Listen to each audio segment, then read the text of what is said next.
It's episode 48 of the Improv London podcast. I'm your host, Stuart Moses, and this week's guest is Ed Fargher.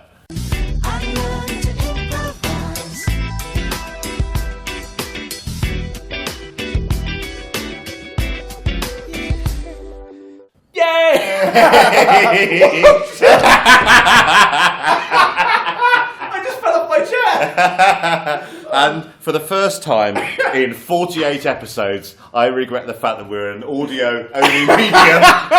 Oh my god, I can't believe I did that. Because Ed is so method in his approach that even though it's audio, so the audience can't see it, he's still going to fall over backwards from his chair. And also, the quietest falling over chair you've ever heard of my life. It's like a feather hitting a cushion. Well, Judith did say that we could have the quietest room in the nursery, but I hadn't thought she meant the carpeted floor for when you fall off the chair. Oh wow, I'm so overexcited to be here. I'm very excited as well. I'm just able to stay. But no, that's no criticism. That's yeah. I worry where we're going to go after that. Oh boy! Although I can just see the end of the episode. We've And after gently mocking Ed for that, I'm very nearly did the same then. Right, okay. I was hoping with somebody so experienced in making podcasts that this would be a much slicker than average Instead, it's episode. just an echelon more chaotic. Right from the off. Boy, oh boy. Right, let's up our game. Focus. Tip of the tongue, teeth and lips. What shall we talk about first? Whatever you reckon. Shall we talk about this thing I've heard called Giggle Loop? Yes, let's. Giggle Loop is the improv group that I am a part of, and is I was part of this group right when I first started doing improv. It's an absolute joy to be a part of, and yeah. Did you form following a hoopla course? We did, yes. Well, we were in the midst of doing a hoopla course. We were halfway through. I forget what the intermediate course was at the time. I think it was just scenes or something, or from scenes to stage. Oh, yes. And we took, because of the time that it happened, we took a break in the middle of it. Half of the course was pre-Christmas, half of the course was after Christmas. And just after the first class back, Ellie and Natasha got in touch with me to see whether I might be interested in producing some YouTube sketches with them. Because at that time they thought they wanted to do, or to be fair, we still want to do a YouTube channel, and my background at the time was in the film business, so they got in touch with me to kind of talk it through and talk about how to do it and that sort of thing. So we ended up meeting once a week where we were just writing and rewriting and rewriting. And as these things go, sometimes they're in a constant state of rewriting. Like, we never got around to producing them. But we thought that we enjoyed improvising together so much. And we kind of thought the improv was kind of like a sketch engine. Right. So we thought we would do some more improv. And then through complete luck and accident, actually, we ended up hosting our own night because we got in touch. We went to like a hoopla. We went to a hoopla networking event. That's the word I'm looking for. And Mike Woolston got in touch with us after we'd gone up on stage and said, "Yeah, we're Giggle Loop. We want to do more improv. We're brand spanking new."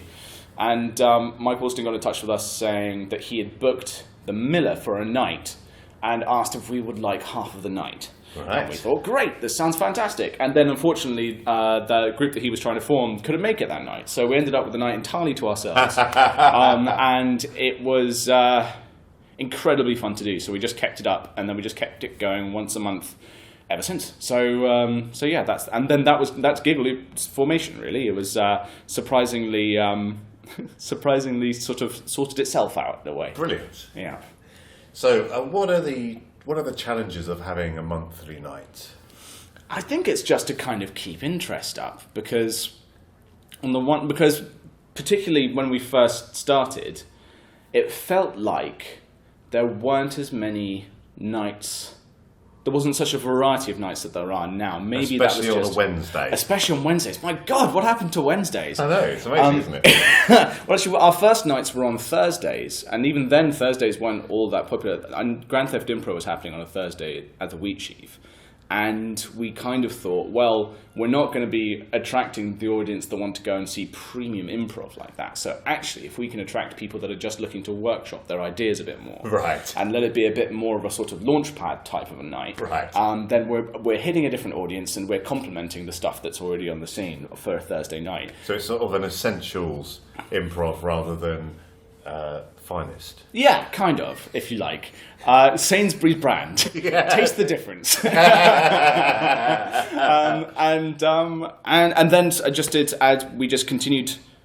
The challenge, I guess, still is just to have a nice balance between people that audiences recognise and people that are less recognised but have something to work on, something to build from. Because we love to have a new group and be like, oh my God, these guys are great. Like for instance, we had Running Amok on the Gig Loop show recently, which are the King's College improv group, and we knew the guy that runs it is a guy called Andrew Marks, who I'm part of Story Kitchen with.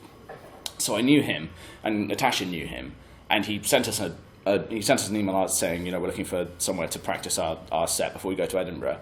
And it was just, they were fantastic, they were brilliant, and I loved that. It was the same thing when we first had the Pina Coladas on, and just like, oh, these guys are great, let's just book them. So and the real challenge is just getting audiences regularly, and to do that, you've just got to. I feel like if you're trying to tackle particularly an audience that are improvisers, it helps if you are generous with other people's nights. So you go and you take part in the scene generally. Yes. You support other people. You take part. Oh God, I just burped on this podcast. This is embarrassing. No, that's all right. I'll edit the burp out. Yay! Off the chair. I will keep it in my secret vault. Things that I like to listen to when it's just me.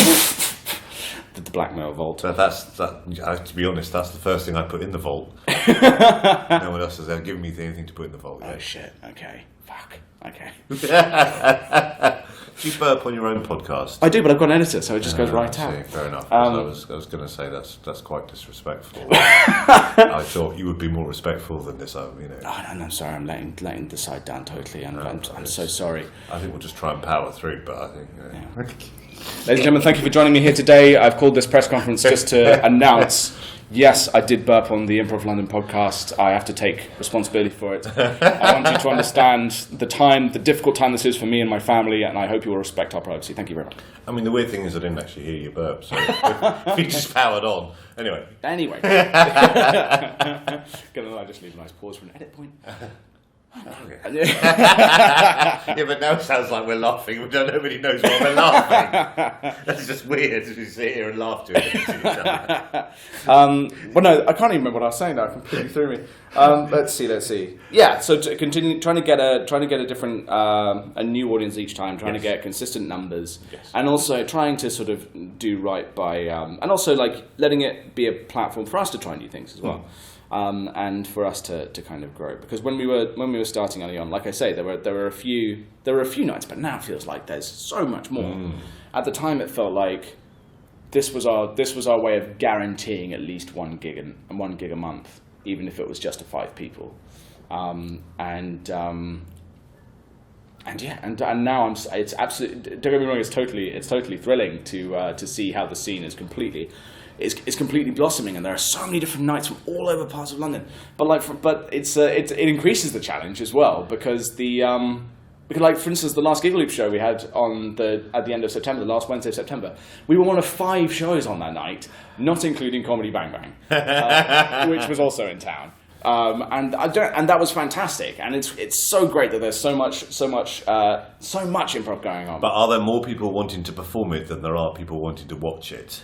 That's the question. Have we grown the amount of groups and the amount of performers, but has the audience grown at the same rate?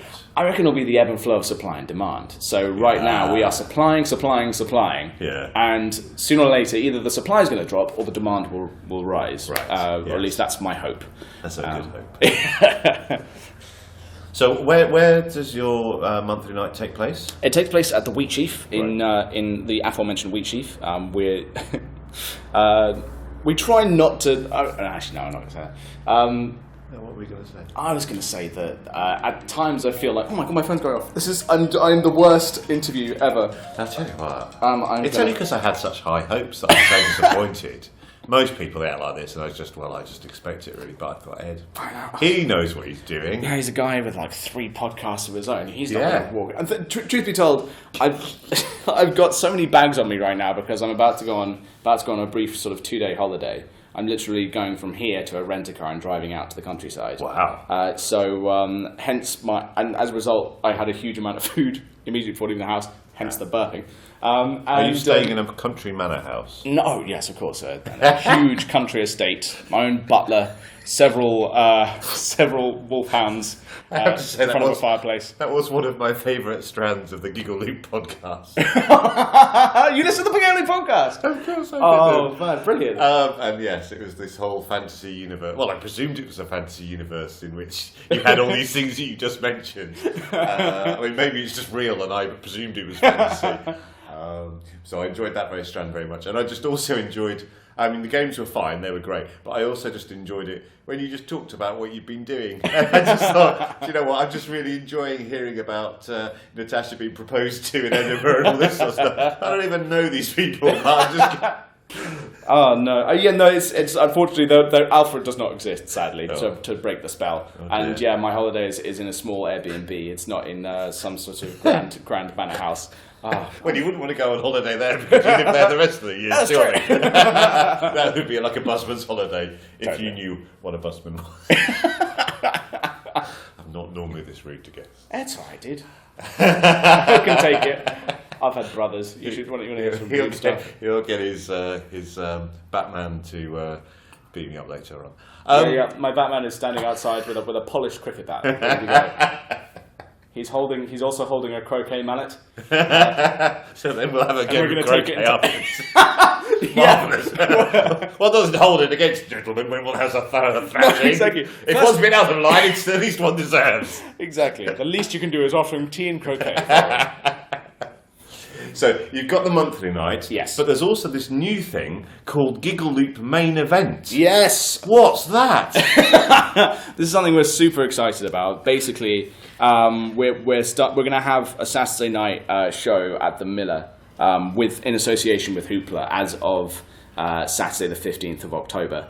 And it's very exciting for us just because with just being at the Miller, which is obviously a hub for all things fun, and having the help of Steve and Hoopla in doing things like maybe having a new pool of acts that regularly attend the Miller that can join our show, and we can there's just a huge avenue for fun there. So we're really looking forward to launching that, and also it's given me the opportunity to muck about on Photoshop to my heart's content, making flyers and posters, which is something I enjoy. It's very useful if you have somebody with those sort of graphic design qualities, abilities with an improv group, and that falls to you, does it? At the minute, yeah. Like, I mean, I'm not. My background isn't in graphic design. I'm not even that good at it, I would argue. Fortunately, we had Conajata. Conajata very kindly made our original logo.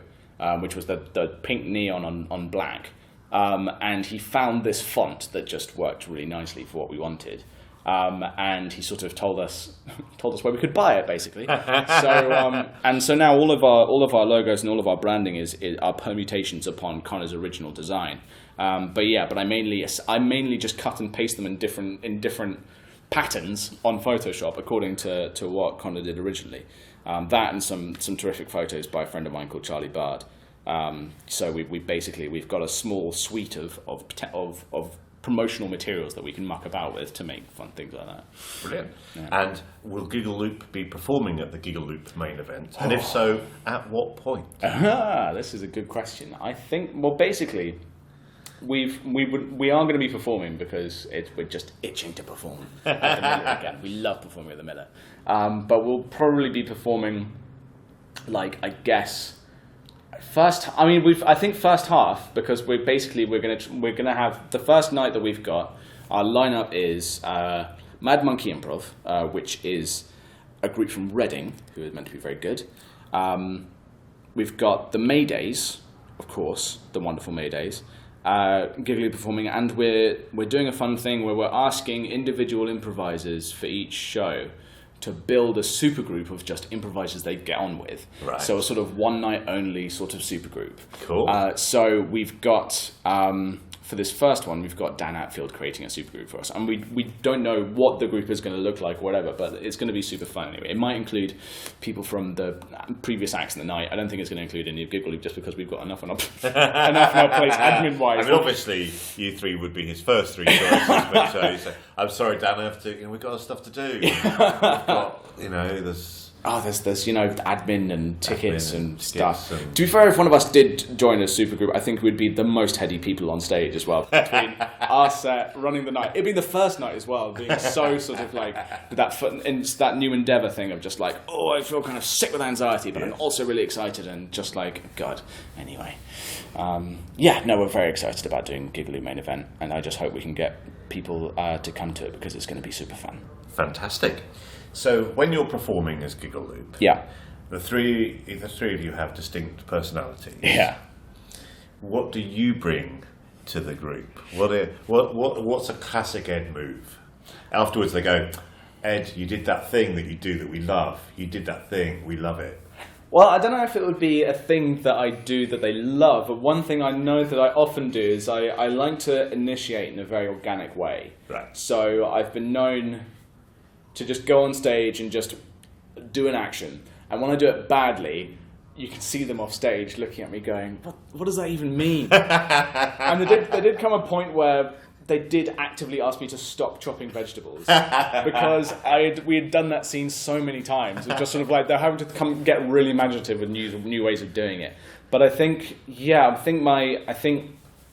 my inclination is to initiate in a very organic, very real way. What I bring to it, I guess, I mean, there was back when we first got a coach. Mike Hutchison very kindly is our coach. When we can get him, the four of us are so busy now; it's quite difficult to get us all in a room at the same time. But Mike, when Mike first saw us, he came up to us and just went, "Oh, this is great! You are each a robot, a ninja, and a pirate." Oh. And at first we were like, "Oh, wow, we've got our roles." And then as time went on, we were just like, "Oh, but we can be other roles if we want to be, right?" So who's who? Well, originally Mike designated Ellie as the pirate. Right. Natasha as the robot, and I was the ninja. Okay, can we, for those that, obviously I know, but for anyone listening. This theory was one proposed by Billy Merritt, the idea being that we all have, when Mike said it, he meant it this way, which was, there are three possible tendencies for an improviser. A pirate is an impulsive improviser that goes into a scene and gets the laughs and is basically is super energetic and super. Well, I was about to use the adjective piratey, So not necessarily playing a pirate. No, but sort of quite often they do. Often sort of kicking the door down with a crazy character and being like, "Ha ha, laughs," and a robot. A robot is an improviser that's largely characterized through logic or grounding a scene in reality, also called a straight man, which is not to say they're not funny, it's just that they're bringing an important sense of context to the crazy character, the pirate, or the funny man. And the ninja, what Mike meant by that was that I was largely worried about plot and progressing the scene. And so the way that the ninja would do that is that they would come along, progress the scene, and then leave again. So that like a ninja, they just come along, push the scene forward, and run off again. But actually, since then, I took a course with Bill Merritt, and apparently what he meant by Robot Ninja Pirate was that we all have a tendency to be impulsive, which is the pirate, and robotic, which is to think mechanically about the scene, and part of the whole training process of doing workshops and stuff is using your pirate brain to really, really beat the muscle memory in there so that you can be impulsive in a productive way, aka ninja.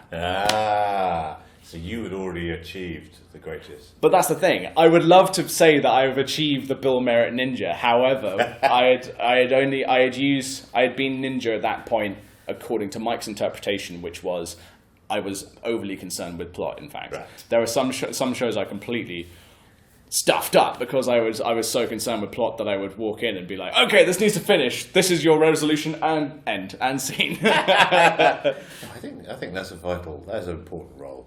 Sometimes. But also, since I saw on Facebook earlier today, in fact, or maybe it was yesterday, you mentioned Christian Capizzoli's book, Aerodynamics of Yes. The way that Christian put it in a class I took with him was that if you work in only one way as an improviser, you're essentially a cylinder. You can go back and forwards. Yeah. But as improvisers, we need to be versatile. We need to be spherical so that we can move in any direction. And if you get used to any one thing, then you lose your versatility and you become more difficult. Yeah. And your scenes become more difficult. And as a result, I think, of being coached by Mike and just generally becoming more experienced improvisers, Ellie, Natasha, and I are much more spherical than we once were. Right. Yes. Ellie is. We're all a little bit more ninja in the sense that we've all learned to balance our robot and our pirate a little bit, which is no bad thing. And yeah, it's an absolute pleasure to work with them always. That we've just got that thing down. It's not even group mind. It's just appreciating when we can predict it, when we can read each other's minds, and when we are completely surprising each other. It's a very fun relationship to have with the two of them. I don't know if I answered your question at all, whether or not what I bring to the group. I think I'm more just sort of gushed about how much I love being part of Giggle Loop. Anyway, and that's fine. My questions are merely to inspire you to talk about improv. So, okay. I don't think anyone's going, wow, that Ed, he seemed very nice and personable, but he didn't really answer any of the questions. I refuse to listen to any podcast that he's on. He's going on a lot of tangents. Where's his producer when he needs it? Holy shit. Are you? So you we'll talk about your individual podcasts in a minute, but you have someone that edits your podcast. Well, yeah, she also edited the Giggle Loop podcast back when we were doing it. Catherine Kerr, who's now my business partner of sorts at Podcast Adventures, which is our website where we produce various podcasts. Yeah, she's a professional radio producer, and she just kind of thought that we had a fun chemistry, and Giggle Loop wanted some sort of feather in our hat so that we could get more gigs, basically. Oh, right, yeah. Because we were when we were a brand new group, we just couldn't really. We just were struggling to find regular gigs, and we wanted a gig so badly. So we started the podcast just to sort of to keep seeing each other and to keep talking to each other and keep being part of each other's lives, and also to have that feather in our cap promotionally to be like, we're an improv group. Oh, one thing that makes us maybe a bit different at the time, but not so much anymore, we've got a podcast. Yes, if you don't have a podcast these days, then you really stand out. Exactly. Just being a pure improv group is a wonderful thing. But Catherine started producing stuff. She started producing the podcast with us, and so there would inevitably be stuff that she had to edit out because the three of us ramble with the best of them. And continually now she's part of Podcast Adventures with me. So she edits every single episode of what we do, really, including the sitcom we just did. Yes. So, yeah. Tell me about Dead Drunk Detective. Dead Drunk Detective is a hugely fun project. Basically, Brendan Way, former guest on this podcast. Indeed he is. I swear, you need to have a drinking game associated with this podcast where people drink whenever they mention previous episodes or previous guests. Every time they mention Steve Rowe, Yes. every time they mention Journeyman Mark Tyndall. Actually, we haven't had a mention of Journeyman Mark Tyndall for a while, so I'm just going to mention him again. So those that are playing the drinking game Can drink up. I like to think they're drinking a fine whiskey, as Mark would hope. I know Alfred is standing outside with a fine cognac. I really wanted there to be more of those things, but I feel that we've kind of moved away from... I don't know, maybe we haven't moved away and I just don't notice we're saying the same things every week. Or you wanted more callbacks or more... Yeah, maybe I'm just really unaware that I'm just saying the same things all the time. And I think I'm being original each week, that might be it. Well, no, so it's just a sort of fun, organic chat, isn't it? Yeah. Anyway, what was I talking about? Oh, yeah, Brendan Way. Yes. So, Brendan got in touch with me after he'd seen Catherine and I helping out with a live recording of another show, and he came up to us and he'd done a bit of podcasting with the Flashnificence, which is a flash fiction group that he used to be a part of, and we had done a course with Second City together. That's how we met, and we bonded over podcasts and podcasting. And yeah, we just remained friends really. And he became part of Duck Duck Goose. We've had parentheticals on, and it was always a nice guy to chat to, really. Yes. And yeah, and then he, after seeing Catherine and I record a live podcast, he got in touch with us, basically saying, I've just written these scripts. I had this idea. I wrote an entire series. He wrote 7 episodes, but I have no idea what to do with them. And maybe you guys would. You guys have recorded live podcasts. You might even be able to do this. And we hadn't done anything scripted before. We'd done Sketch Please, which is something where listener submissions send us sketches and we form a sketch show around it. So there was that scripted element to it, but nothing longer than 2 minutes at a trot, according to the sketches. So it was something that he kind of presented to us. And we had talked about the possibility of writing something, either ourselves or possibly doing something similar. So when he sent us the script, we're like, oh, someone's written it. And to our absolute delight, we read them, and they were really good. Yes. The scripts were fantastic. Yes. And not just in terms of just being funny. There were some really lovely narrative developments in each episode. The episode that's coming out this Monday, I don't know when you're going to release this, but the one coming out...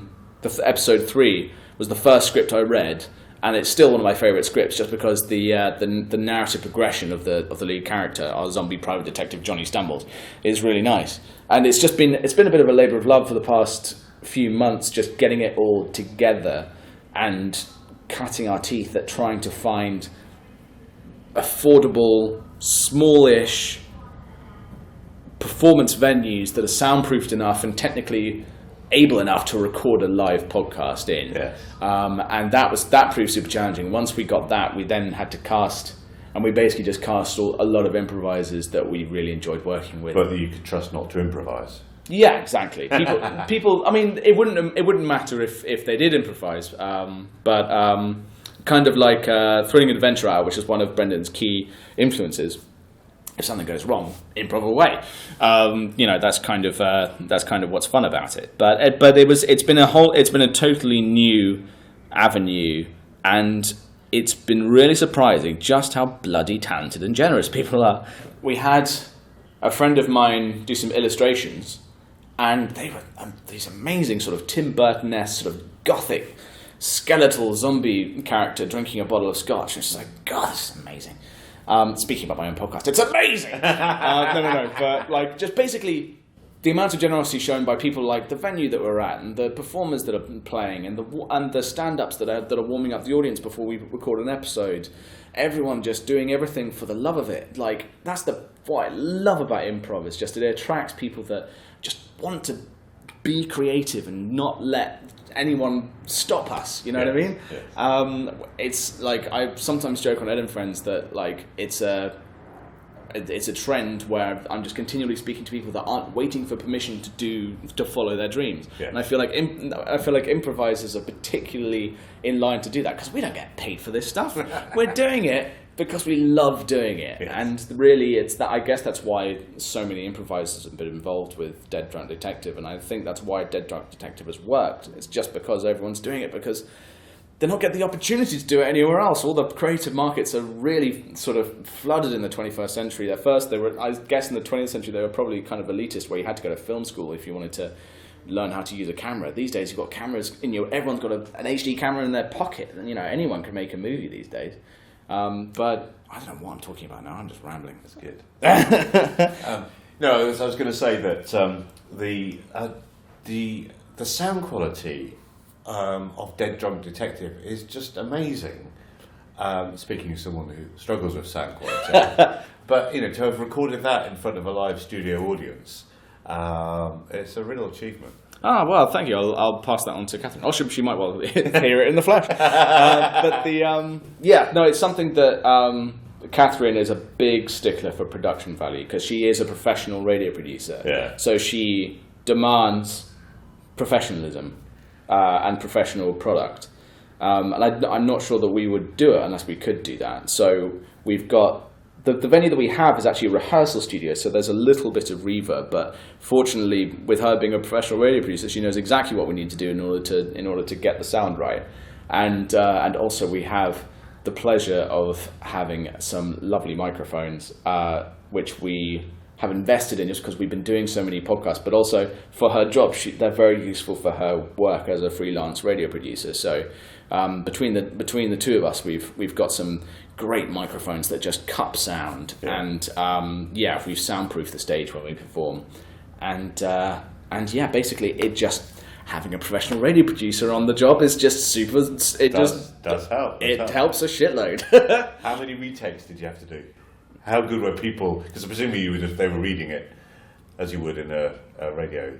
Yeah, the actors had scripts in their hands. I'm just thinking, I don't think there were any retakes. Wow. There were a couple of points where someone was, when the adrenaline starts pumping and things going well, you're sort of quick on a line and maybe you stumble.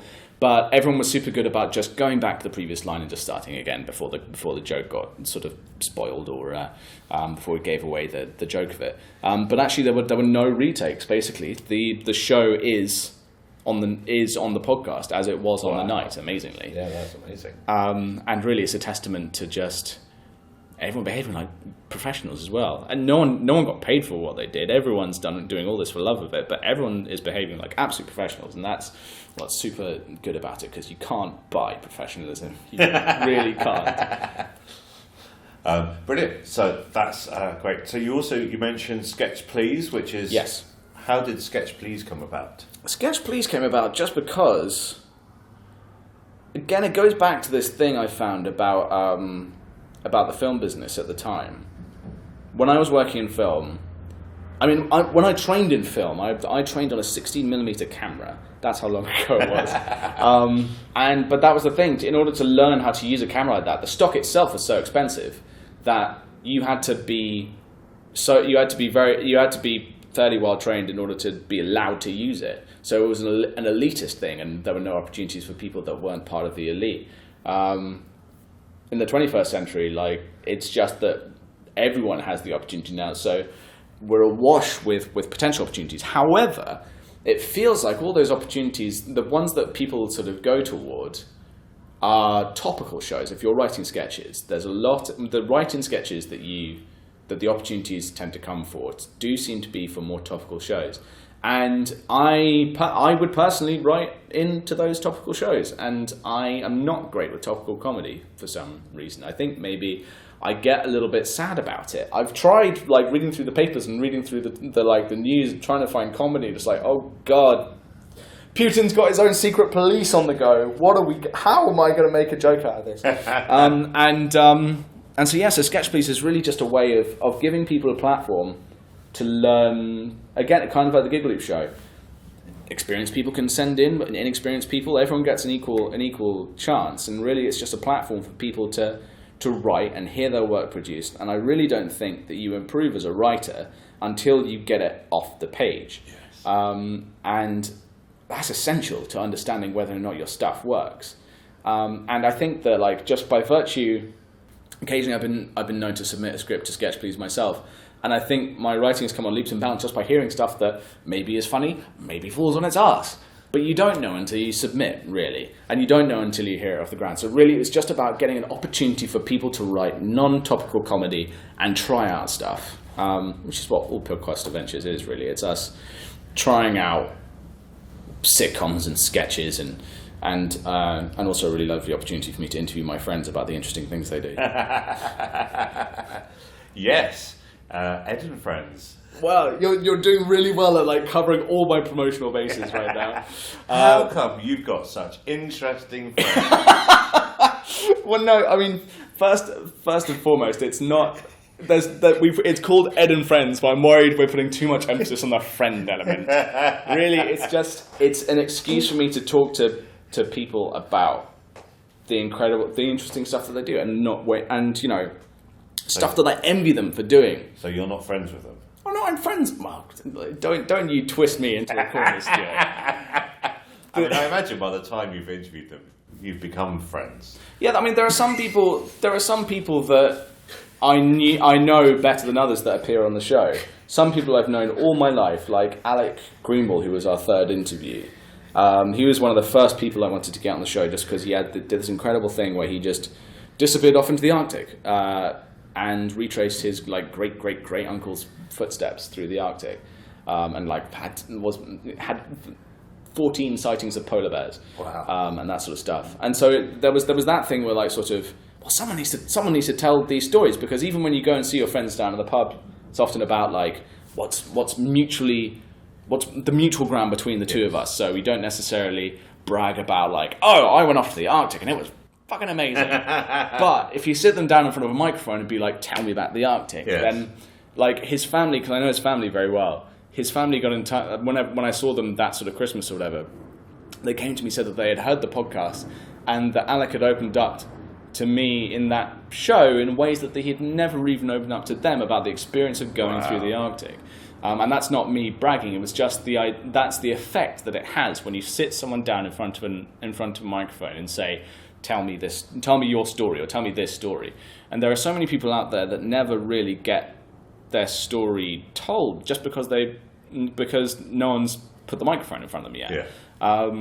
So that's all that Ed and Friends is, really. It's just sort of finding people that are in the niche, within the niche, that just deserve to have their story told.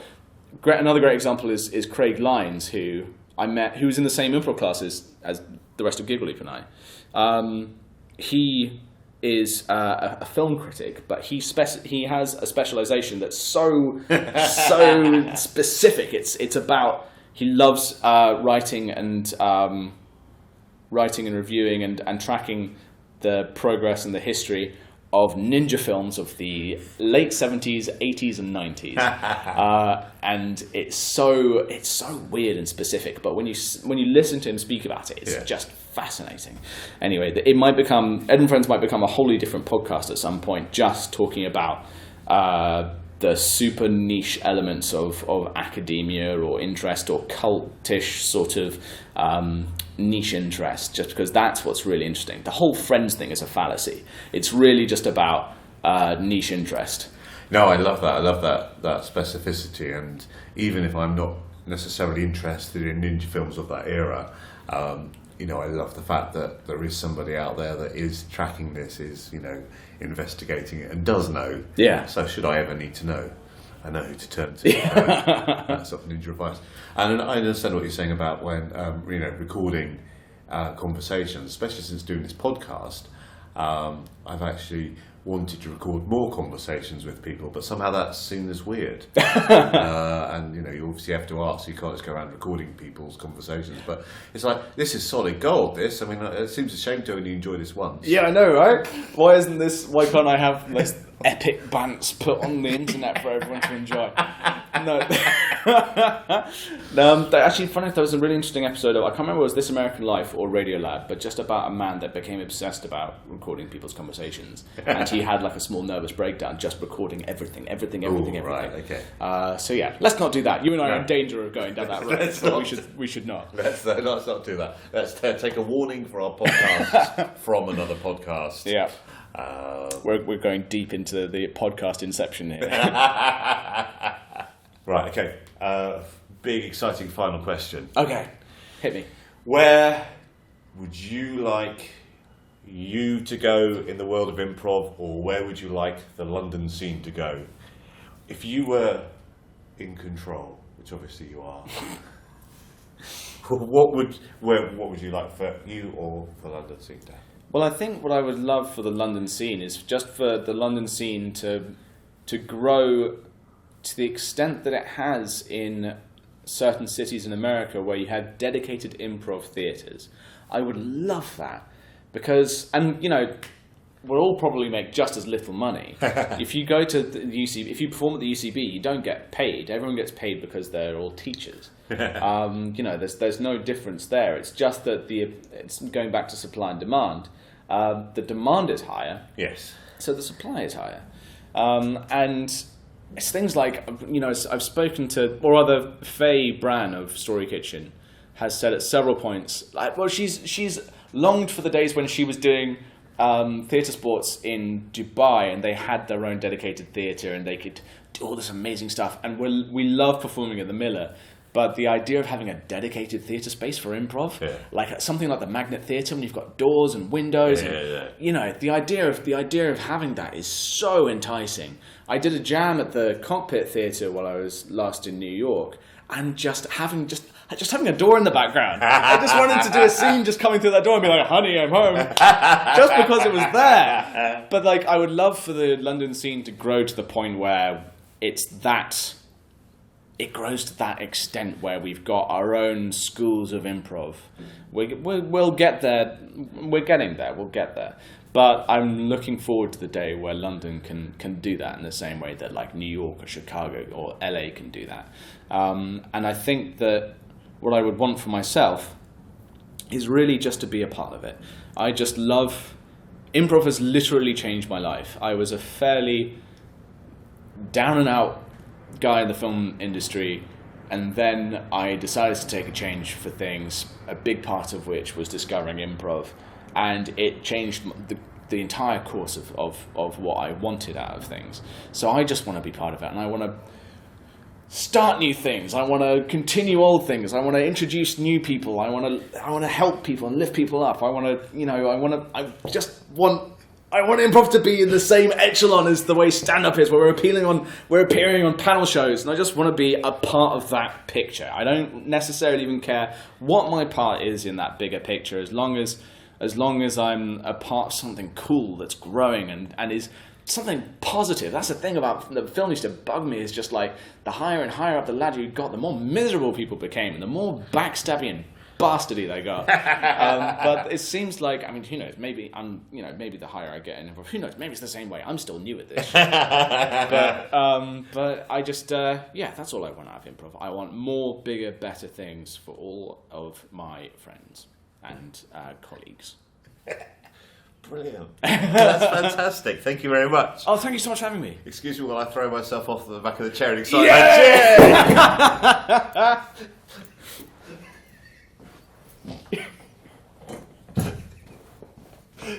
What a brilliant top and tail bookend that is. Oh. I do love a callback. I made this. That's improv!